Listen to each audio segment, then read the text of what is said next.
Beginning is always the hardest, so never ever give up. Nagtrabaho ako bilang bankera for more than 11 years. Naging teller, marketing assistant, marketing officer, and also a customer relation officer. And masasabi ko, hindi madaling maging bankera.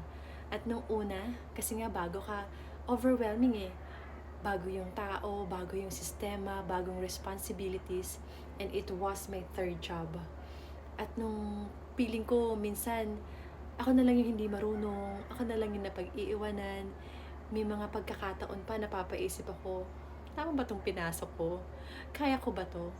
Pero tandaan natin kasi na lahat ng empleyado o wala namang naging empleyado na naging expert sa unang araw. Lahat tayo naging beginner. At yung mga taong magagaling ngayon sa trabaho, minsan din silang nalito, minsan din sila nagkamali, kinabahan. Yung pinagkaiba lang kasi, hindi sila sumuko.